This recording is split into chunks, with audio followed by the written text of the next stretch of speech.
দাদার বাড়িতে আইবুড়ো ভাত খেতে এসে যা ঘটনা ঘটল চুঁচুড়ার যুবকের সঙ্গে তা দেখে তাজ্জব এলাকার মানুষজন। আইবুড়ো ভাত খেতে এসে রাত্রিবেলায় দাদার বাড়িতে চুঁচুড়ার যুবক এসেছিলেন সৈয়দ মোহাম্মদ ওয়াসিম। রাতে আইবুড়ো ভাত খাওয়া দাওয়ার শেষ করে বাইরে বেরোতেই চক্ষু চড়ক গাছ। দাদার বাড়িতে আইবুড়ো ভাত খেতে এসে বাইক চুরি হয়ে গেল হবু বরের। চোরের ফেলে যাওয়া লেডিবার্ড সাইকেল নিয়েই বাড়ি ফিরতে হলো হবু বরকে। ঘটনাটি চুঁচুড়ার ইমামবাজার এলাকার ঘটনা। পুলিশ বাইকের খোঁজ চালাচ্ছে। স্থানীয় সূত্রে খবর, সৈয়দ মোহাম্মদ ওয়াসিমের বাড়ি হুগলির ইমামবাড়ায়।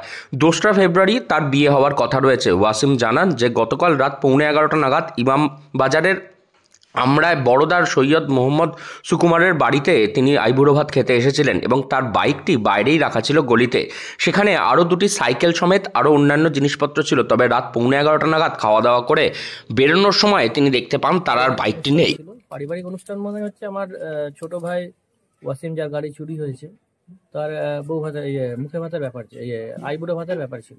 মানে ওর বিয়ে সামনে সামনে বিয়ে হচ্ছে 2 তারিখে। তার জন্য আইবুড়ো ভাত খাওয়ানোর ব্যাপার ছিল। আমরা বাড়িতেই ছিলাম। টোটাল 3খানা গাড়ি ছিল আমাদের এখানে। এবার যখন ও বেরিয়েছে এখান থেকে, তখন কটা হবে, 10টা 40-45 নাগাদ বেরিয়ে দেখে বলছে যে আমার গাড়িটা নেই।